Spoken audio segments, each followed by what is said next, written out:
Good afternoon, folks. It's Bob out here at Serenity Hill. Today I'm working on my on this little project I've got going on my spring pole lathe. I've got the the first kitchen wall I was working on. I've got that up to where you can't see daylight through it anymore, and I've got just a few logs on the outside of the beam that supports the windows to put in, and then I've got just the row of logs, or the column of logs, I guess, to go up to the top, up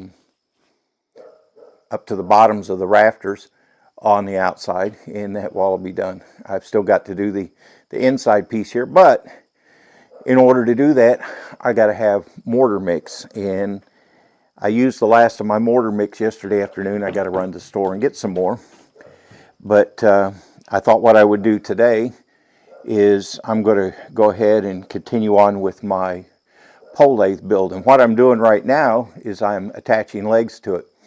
Now, I drilled some holes. These are 1 inch, actually 1.125" holes, and I drilled them at a 30-degree angle. And I'm kind of wondering, maybe I should have drilled them at a less steep angle because my legs have quite a spread on them. But at the same token, I want the legs to have a good spread to provide some stability, because I'm afraid if I have my legs too close to vertical, it'll make it want to tip. By having the legs spread out a little bit more, it spreads the base, and hopefully that makes it more reliable. And what I'm doing for legs, in keeping with the theme of using natural elements, you can see some in the picture here. I've got 3 of the legs already done. I'm working on one right now, and these are from trees, hickory trees, that I had to cut down in order to make way for the fence. You remember in a previous video I was out there cutting down some trees that I need to clear to make way for the fence. So I'm reusing those instead of going on the burn pile. I've got some that some of the thinner parts that I'm using for walking sticks, and the bases of a tree, like this was close to the trunk, or close to the ground. I've cut them at a 30-degree angle at the bottom, and then on the top, what I'm doing is trimming it down so that they fit in my holes here. And I've done 3 of them already, and what I'm doing is just using a whittling knife. Now, I bought a set of spoon carving knives off Amazon, and they're actually pretty good. This is just the whittling knife, and hopefully you can see how big that handle is. It's a lot bigger than a pocket knife, but it fits real nicely in the palm of your hand and gives you a real good grip. And you can either use it pushing away from you, and you can put your thumb on the back of the blade to give some support. But what I'm doing, the technique I'm using here, is I'm actually coming towards me. And you know, in Boy Scouts, I was always taught never cut towards you. And there's a good reason for that, but sometimes when you're doing work like this, cutting towards you is actually safer. And part of the reason I'm cutting towards me is this hickory bark. Man, this was tough stuff to get off, but as I'm cutting towards me, I can take small little stripes, and I can, instead of gripping it like this, I can grip it in my hand, and I've got full strength of my hand gripping it. It's a nice sure grip. This thing fills the palm up pretty well, and then I have really good control over it, and I can take small little bites off, and I can also see the end of it to make sure that I'm actually getting this thing round so that it'll fit in the hole. And then I'll just take a round off, and then try it to see if it fits. If it doesn't, why then I'll just take another little bit off, and I'm just taking small shavings at a time. It does 2 things. One, taking these small shavings, it lets me use it under control so I don't cut myself with it. And another thing, it's a whole lot easier if you go with small bits. Take a little bit off, it's a lot easier to realize you need to take more off than to try to put some back on. Now these are green. You know, they've been cut down for a couple weeks, but they're still green, and they're still got a lot of moisture in them. So they are going to shrink. And when they do, what I'll end up having to do probably is cut a slot in the end, put a little wedge in there to spread it out some so that they aren't loose. But that's going to take a while to do. But again, like I said, I just see how it fits and then take some more off. And then once I got this last leg on, I'll stand it up, and I tried to cut the legs as close to the same length as possible, but you know, my holes are a little different, and one might go in further than the other or whatever. So I may end up having to do a little bit of trimming when it's all said and done. And then when I get finished with putting the legs on it and I get it turned up to right, well, then I'll start cutting my puppets and our poppets. I don't know. It always sounded to me like they were calling them puppets, but I guess they're called poppets. I'll get those cut and fit in, and then I'll be ready to do the precision measuring, get my points at the end that the wood's going to turn on. And then I've also got to cut the holes in the top, which is going to be interesting for my my uprights. So, okay, we'll see how close this is. Put my knife down this time so I don't jab myself. Okay, getting close, but I got a little ways to go. And we'll see if that's close enough. Oh, just a little bit more.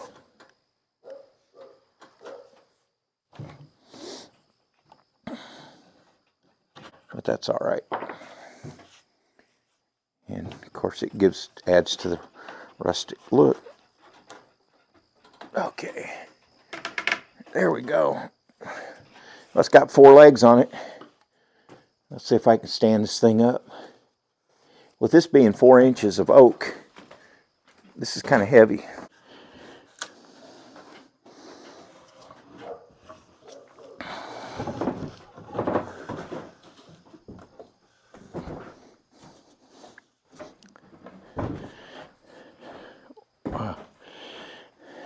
Not too bad. It wants to wiggle from side to side, so I'm going to have to fashion me some braces to go and give it some horizontal stability, because it wants to wobble this way. But as far as, I mean, I can really get a good push on this, and it's not going anywhere. Again, I'll have to put some bracing from the bottom of the leg up to the bottom here to give this some stability. But it's got legs on it now, and it's standing up. All right. Now this is the chunk that I'm going to make the poppets out of. It's not the best in the world, but this is from the other end of that log. So what I will do is cut this in half and figure out the best way to make the tongues that'll fit down in this slot. So let me figure out how long this is. 27 inches long. So at 13.5 inches, I will make my mark, and I'll go over to my miter saw and cut this in half.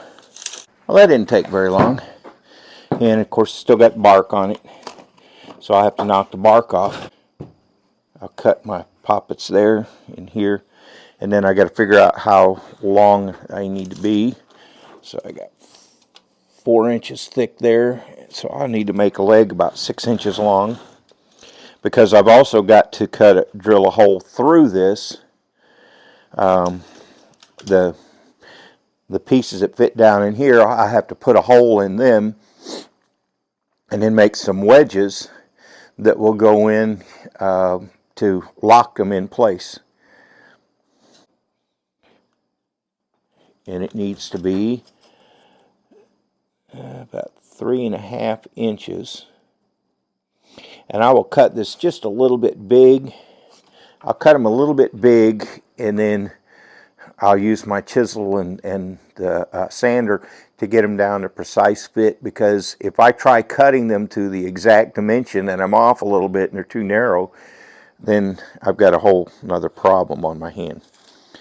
But it'll get me started. And then I'll find my center point, and it's kind of hard because these aren't real, it's not square, on the sides. But I'm going to go ahead and leave it that way. So, and the way a centering ruler works is it's got like a 0 in the center, and then it's got your measurement, it goes increasing from this side and increasing from the other side.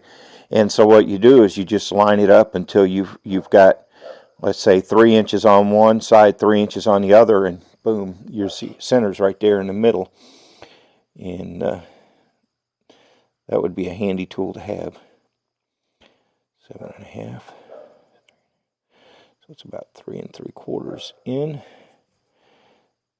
Pardon me while I talk to myself. Picking my center here, and then I'm going to double check my measurement to make sure 3.5. So, and I'm going to cut it a little bigger than 3.5. So what's half of 3.5? 1 3/4 inches. So I'll go ahead and go about 1 7/8 inches. I'll go about 1 7/8 inches on each side. That way it'll be wider than I need, and I can use between the sander and the chisel, I can take that down to the size I need. But at the same time, what that does for me is lets me fit it. And it'll be a little bit more work, but I'd rather do that than have it be too small. So I can always take more off, but trying to put more on is difficult. And then what I'm going to do is I'm going to use my electric circular saw. I started out using my Milwaukee 7.5-inch saw on this, but I tell you, that battery, it's got a battery, and the battery is just battery is not great for on this oak, especially as thick as it is. The electric motor doesn't do the same, so it doesn't bog down like the battery does, and with the battery it really heats up and doesn't work too well. It's great for pine and thinner stuff, but it doesn't work so well on thick oak. And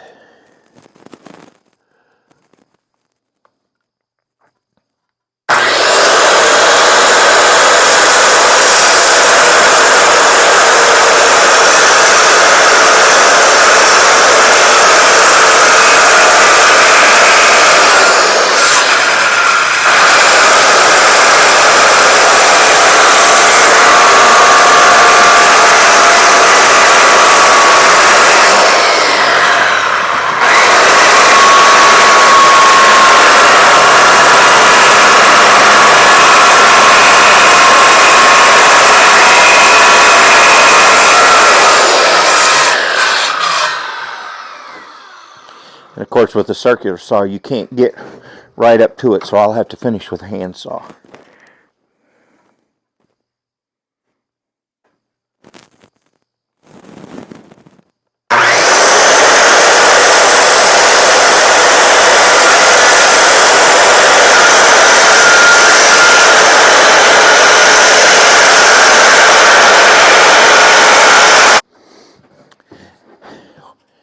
when I build my permanent workshop, I'm going to have me a nice vise to clamp this stuff.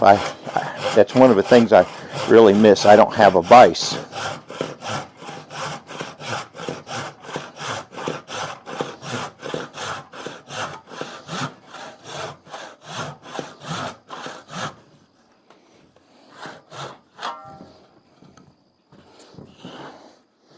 And not having a vise is definitely a disadvantage.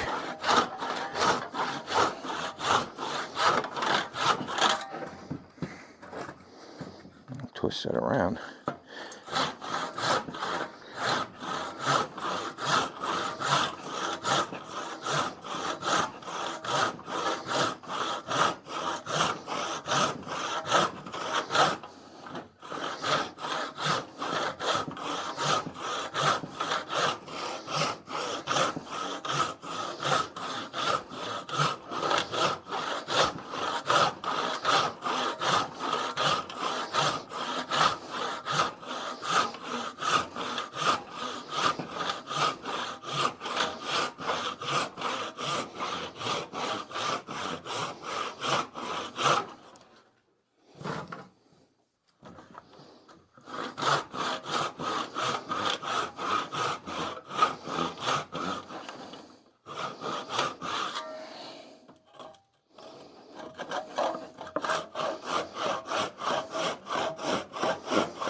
All right, got that cut off.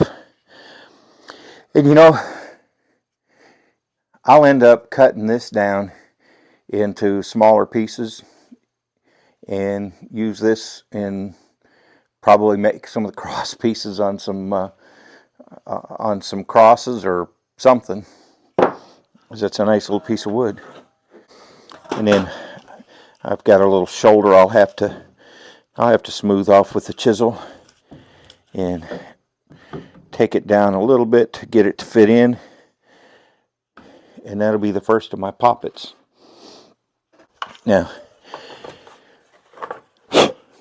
one of the things that's nice about the chisels is sharpening them. You sharpen them before you use them, and boy, it makes a big difference. And I've got a piece of leather here that I used to strop it, and somewhere in storage I've got one of these fancy things that ensures that you get it at just the right angle. And what I do is I hold my sharpener sideways and I look down at it to see if I've got the right angle. And so far it's working pretty well for me.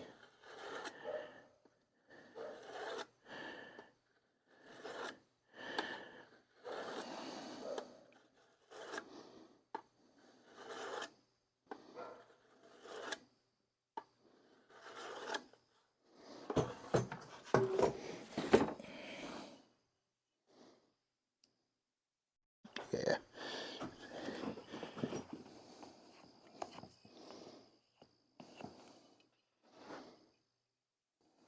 Just strop it a little bit.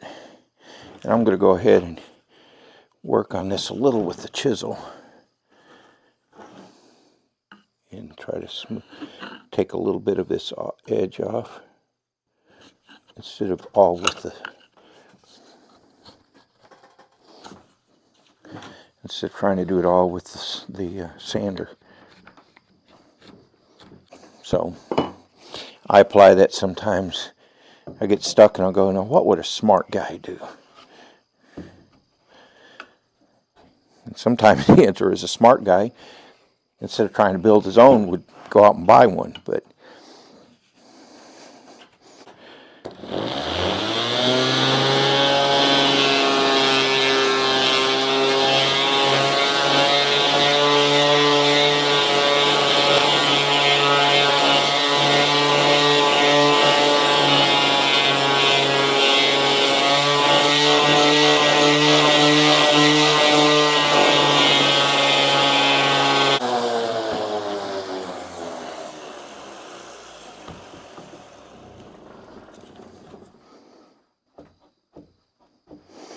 Boy, that's getting closer.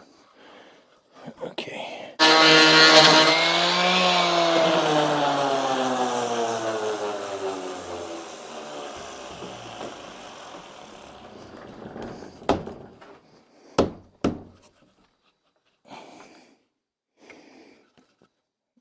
I got a little bit on the shoulder there, is all.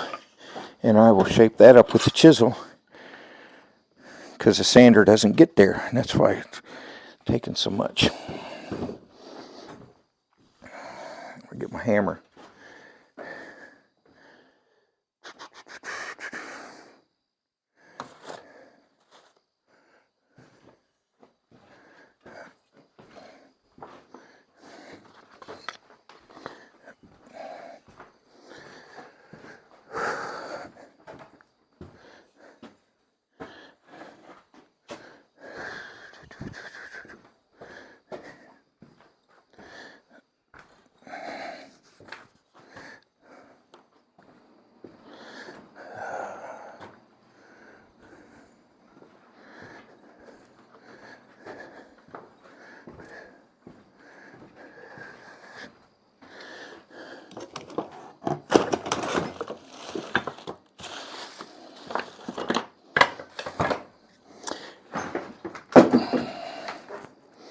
There, couldn't find my hammer because my saw was on top of it.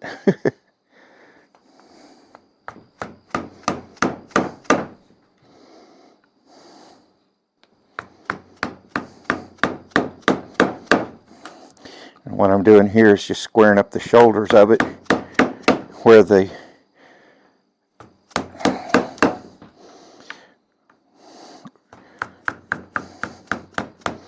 sander won't reach, because the sander is round and the shoulders are square. Okay. And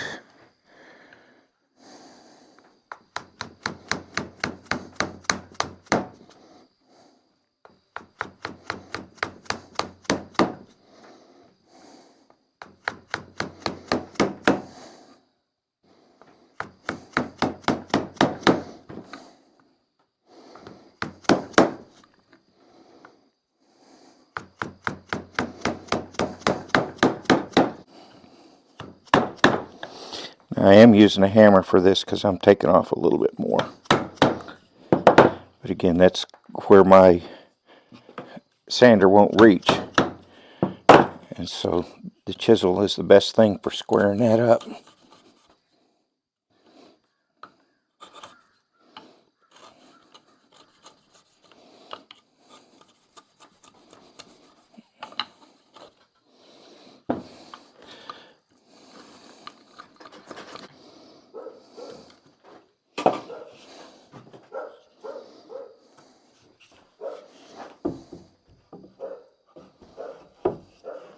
Alright, there we go. It fits down there nice and flush, square, solid. And then now all I got to do is I'll have to put a hole in the side of it here so I can put a pin to, a wedge-shaped pin to lock it in place so that it doesn't move around on me. But I wanted it to fit pretty good. And what I'm going to do is I'm just going to mark with my pencil where it comes through. And then I'll know where to put my little hole so that I can make my wedge.